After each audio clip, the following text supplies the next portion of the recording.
Welcome back. This portion of the Masonian will focus on tonight's main topic, the proposed amendments to the opening on the entered apprentice degree that is proposed by Blackmer Lodge. That's right. With our special guest, Worshipful Brother Randy Browning.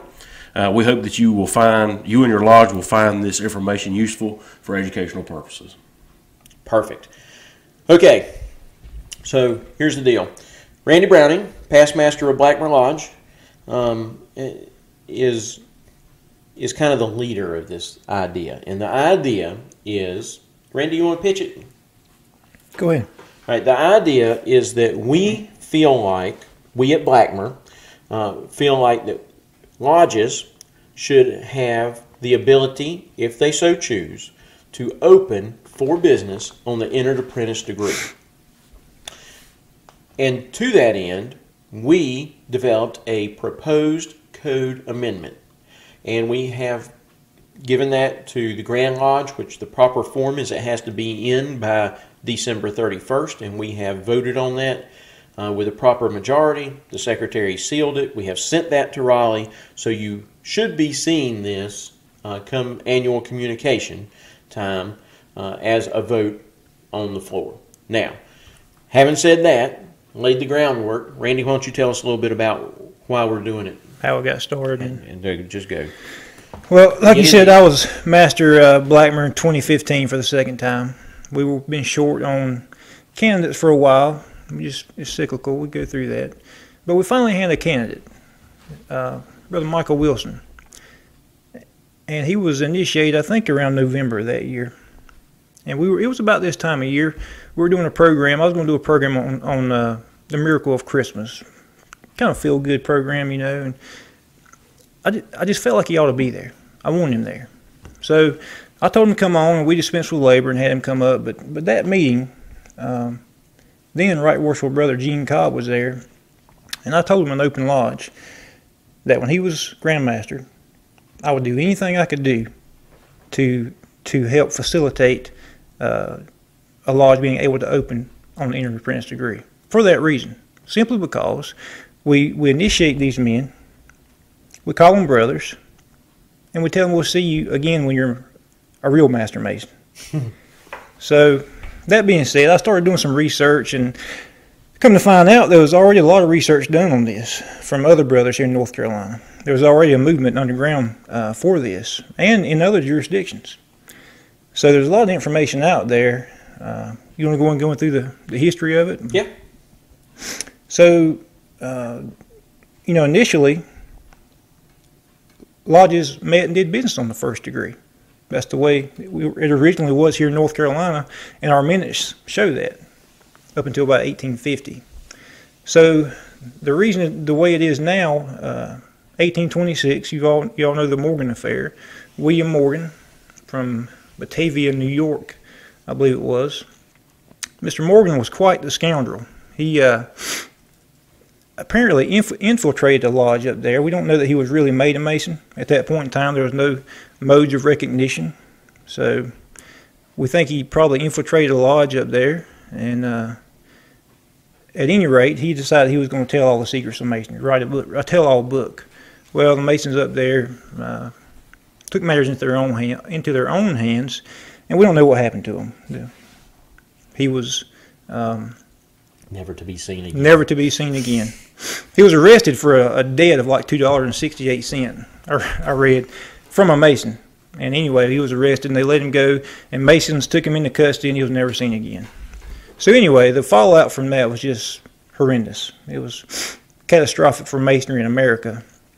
In fact, I got a few notes. From 1827 to 1837, we lost like 50,000 Masons in America. Kentucky lost half its members. New York went from 227 lodges down to 41 lodges. I mean, it was serious. Masonry was on the way out. So there was a movement in the 1840s to get it back on track. I think the Grand Master of Alabama called for a meeting of all the Grand Lodge delegates. In 1842, it was in Washington, D.C. 1843, you had the Baltimore Convention. And out of that Baltimore Convention comes recommendations to all the grand jurisdictions. Some of them were good. They were all good for the time. Like dues cards, that was a recommendation. That's why we have dues cards today, because they recommended that each lodge issue dues cards to their members so that they have a way of recognizing me if I went to your lodge as a visitor. One of the things that came out of it was that you had to be, that lodges should only meet and conduct business on the Master Mason's degree. And mainly that was because at that time there was anti-Masons trying to infiltrate all these lodges because they had no way of knowing if they were Masons or not. So it was the right thing to do at the time, but maybe not right now. Times changed. Yeah. So this was in 1843. Right, 1843. Is when they issued the recommendation. And the Grand Master of North Carolina was there in Baltimore. And so you said that we didn't really start changing necessarily until 1849 or 50. We voted on 1846, and it passed. Had to open on the third degree. Right. Grand Lodge said you had to open on the third degree. That's right. But there's records of lodges still meeting and doing business on the first degree up until 1850. Why do you think that is? A couple of reasons. Maybe the word didn't get to them. Or maybe they just didn't want Grand Lodge telling them what to do. I mean, what? We don't ever see that. We don't ever see that happen now, do we? I mean, I don't know. So before that, you think they just left it to the master's discretion to be able to open on whatever degree he thought they needed to open on that night? Yeah. So what's to keep a brother? So here's a downside that I see. What's to keep a brother from just being an entered apprentice his whole career? Well, we've got safeguards now that are in effect for that. I don't want to quote it wrong, but I believe it's Chapter 73 of the Code, 73-6, I believe, lays out what happens if you're an entered apprentice or a fellow craft and you don't progress within 6 months. So those safeguards are there now. So what does happen if you don't progress? You have to write a letter and request to continue, explain why you haven't done it, and the lodge votes to let you continue. And or not. Yeah, or not. And if it plainly says in there that the lodge will vote, and if they vote no, then that person, the entered apprentice or fellow craft, cannot come to lodge, cannot take part in anything the lodge is doing. So there's safeguards in there now. And none of that would have to change. No. They still got to progress. Stays the same. They can't just stay a fellow craft or an entered apprentice. Absolutely. Cannot. So can they be an officer? Absolutely not. No. Why not? It says in the code. Cannot do it. And we've got on the amendment, we've got attached to that those codes that you're talking about right now, what they can and cannot do. So, can they constitute a quorum? No. They are there to be not a member of the lodge, but they're there to take part in lodge activities. Participate. Yeah. If you got education. And learn. Yeah, they're there to be around their new brothers and for you to be around them. Would they pay dues? No, they're not members. They're not members. They do not pay dues until they are Master Masons. So the key here is that we're not making them members. No. So they don't enjoy any of the rights and privileges of membership. Nope. Can't vote. Can't constitute a quorum. So how many lines are you going to have to change in the code, more or less? A bunch, or not many, or? There's several. I don't have the amendment with me, but I would say 10 lines of the code, something like that, at the most. Do we think we have all those covered? We think so. We've had a lot of brothers diligently looking at it, and we think we've got it covered. So the upside to this thing would be that they can come to your meetings and be around their brothers so that they could get mentored. Absolutely. Well, that and how many brothers could we say that we think that we've lost that went through the first degree but weren't allowed to do anything else and just lost interest? Yeah. Well, if you ever coached a man, I know every time I've coached, almost every time I've coached a brother, one of their first questions is, if they hadn't already been told, is when can I come back to lodge? They have a desire to be around us, and hopefully that's rightly so. I mean, if we are who we say we are, they should want to be around us, and we should want to be around them. I'm coaching a man right now. That was his first question: when can I come back to lodge? And I had to tell him, brother, you can come eat with us, But you cannot come back to the lodge unless we're doing another first degree or we have a program and we dispense with labor.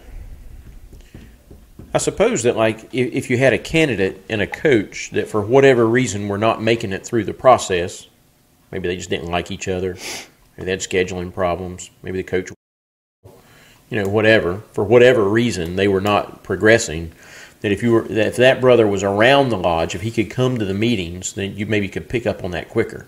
The master could say, hey, you got to do your catechism here pretty soon, hey? Yeah. What's going on? Yeah. Why are y'all not? Because you only get one side of that when you talk to the coach, right? And unfortunately, that happens. I mean, it happens all too often, and we lose a lot of entered apprentices because of that.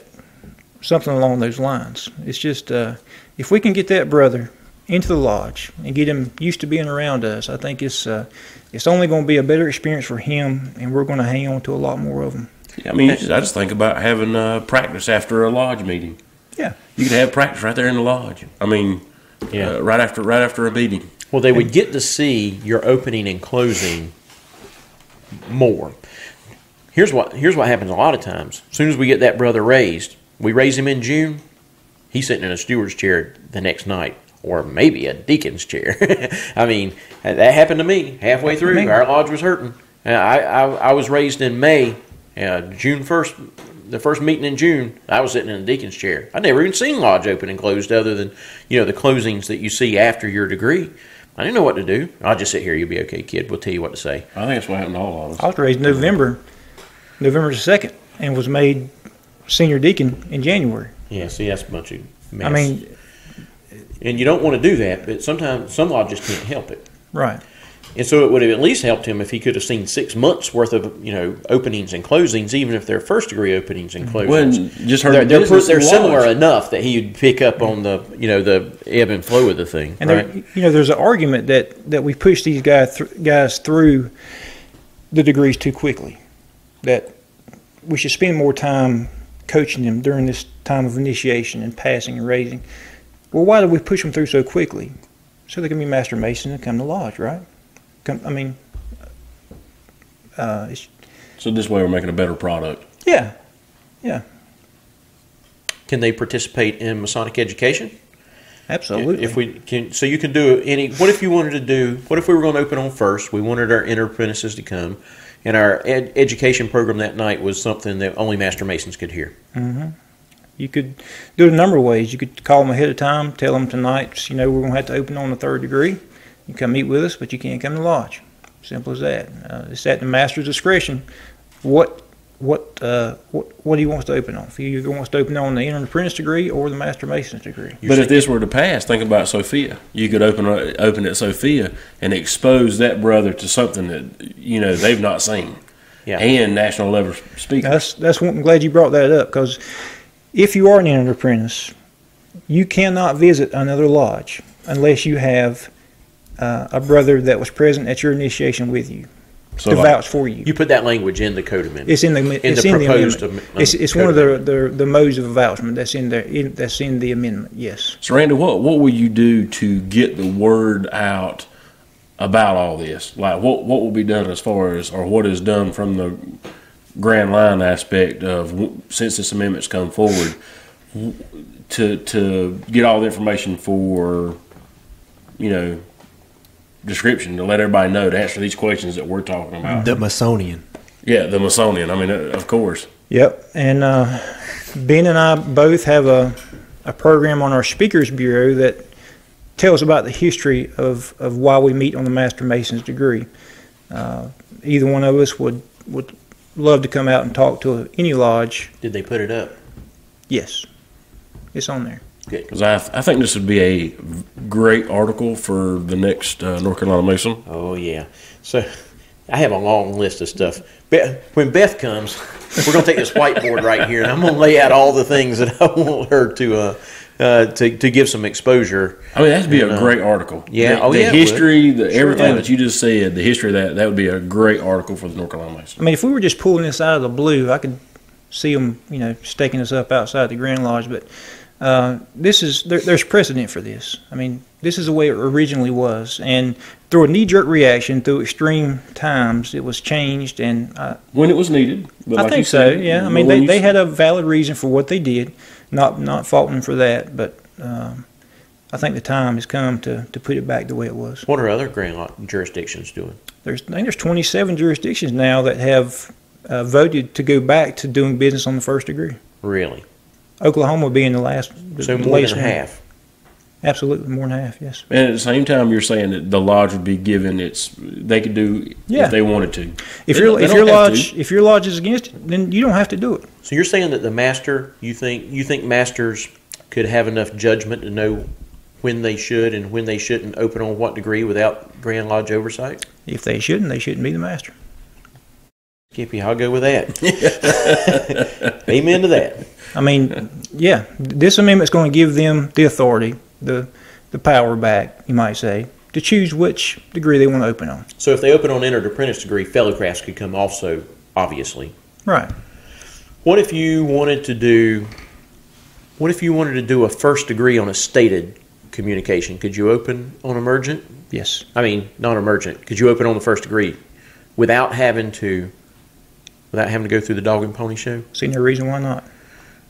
Okay, so what you're saying, I just want to make sure I understand this. So if we're going to have a first degree on a stated night, so what you're really saying trying that to say. we wouldn't not have to go through the opening on a master mason, dispensing, opening on entered apprentice, closing, resuming, and then closing again. We wouldn't have to do all that. No.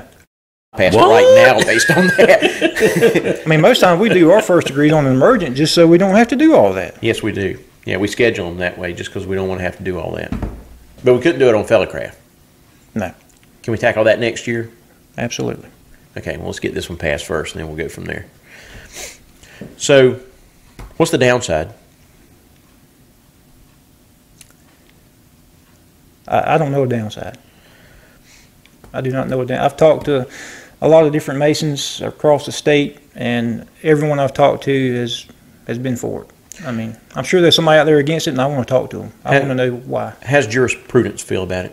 The ones I've talked to are okay with it. They want to know more, but they like the idea. I talked to Tom Dolinger, the Board of Custodians, and they would have a little work to do, but he said he's all for it, and he'll help us any way he can. They believe that they can handle this initially until they rewrite the OSW, which they do occasionally every 20 or 30 years or something, with an opinion. You know, they come out with these opinions saying this is the way that we interpret this. They think they can handle what little bit would change in there. It's not much. Which isn't much because there's already an opening. We already know how to open on the first degree. That is prescribed in the in the OSW. So, I mean, just very, very minimal in there. And a few words in the closing, I think. So if they're for it and jurisprudence is against it, for it, who does that leave? Code Commission has to do something? I don't even really know what they do. Anybody know what the Code Commission does?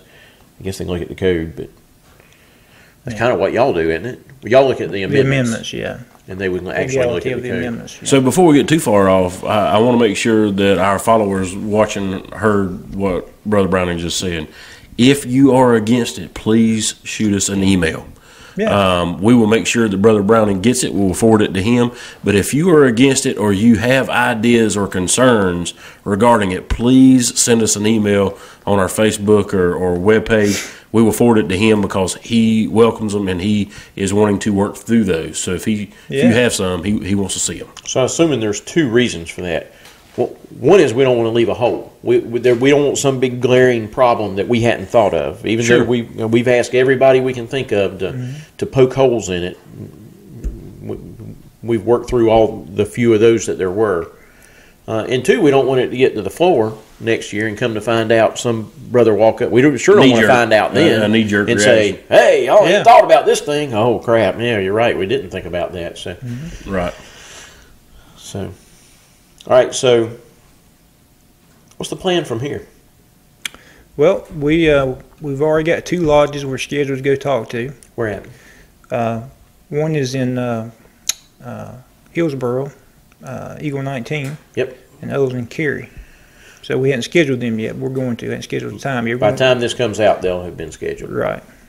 Yeah. So maybe something we could put on the Speakers Bureau is where you're going around talking about that amendment? No, we can't put it on Speakers Bureau. We ask and I've got on my Speakers Bureau a program that tells the history behind why we meet on the Master Mason's degree, but it's not advertised as advertising this code amendment. It's not doing that. Not necessarily about that, but what I'm saying is not about that specific topic per se. But I think it'd be nice if we had somebody that was appointed, maybe to the Speaker's Bureau, from the Grand Line, to go around and talk about all the amendments throughout the year before it gets to annual communication. So that way people can say, we heard it and we've talked about it. All right. So, I mean, if they appoint somebody to go around and that's all that person does is talk about these amendments. Yeah. And what's going on. They're not for or against. They're just giving you all the information. That way our lodges can't come back and say, hey, we didn't know anything about this. Yep. I'm writing that down. That is a brilliant idea to talk about all the code amendments, because how many times have you been said in annual communication and they come up with some code amendment that they're talking about, and somebody walks up and says, hey, how about this is wrong with it, or that's wrong with it, or what about this or that? If we would just educate our people before annual communication, because they don't research it prior to that.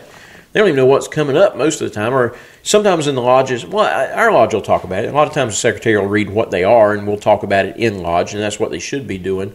But how nice some of them don't even do that. How nice would it be to have the information who made the amendment so you could contact them and say, hey, I just got a couple of questions. Yeah. It'd be nice to say, okay, here's especially like take the alcohol. That was a big one that everybody, wailing and gnashing of teeth at that. It'd be nice to have somebody say, okay, here's the pros, here's the cons, here's the rules that would have to be changed. Here's some Q&A time. Mm-hmm. But that one presenter would be able to kind of diffuse a situation. Because what happens is, just like with alcohol, you light the fuse and it burns all year and nobody can do anything about it until annual communication, and then it just blows up on the floor. Yes. Yeah. Yes.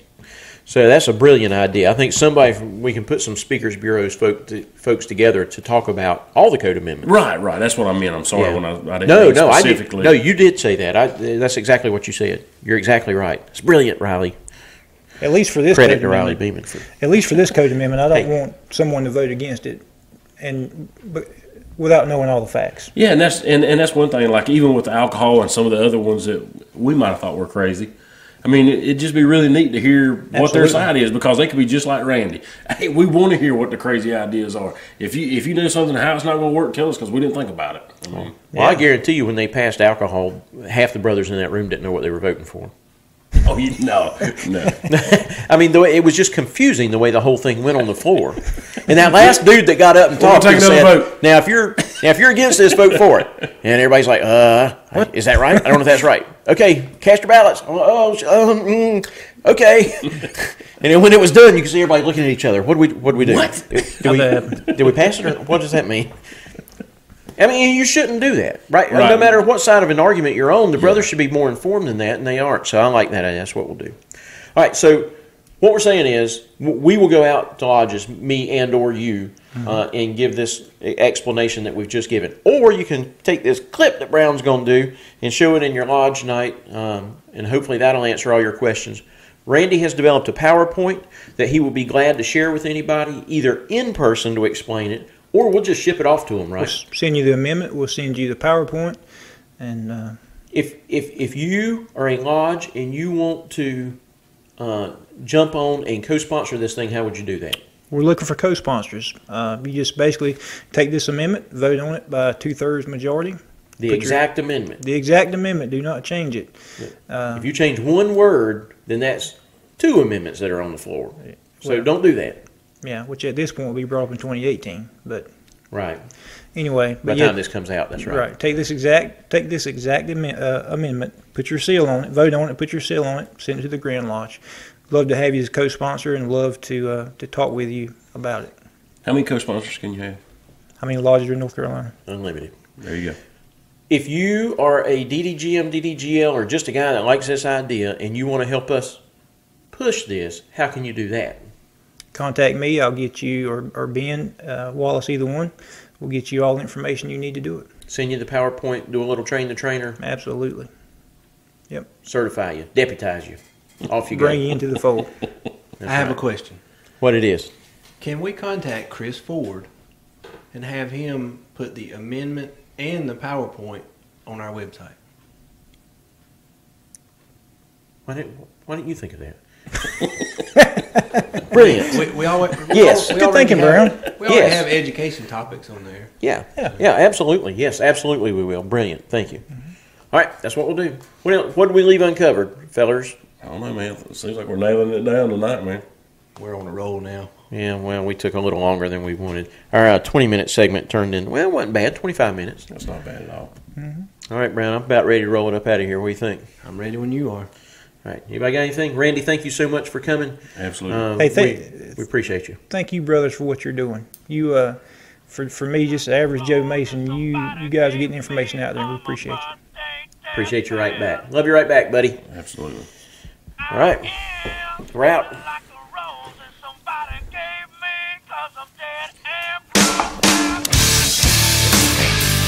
That's quite soon. Thank you for listening to this episode of Masonian. For more information and productions, please visit and like our Facebook page at 357 Productions or 357productions.com. You may also email us at 357productionsteam@gmail.com. Again, that is 357productionsteam@gmail.com. As always, tell people that you love them, and remember, we meet on the level and part on the square.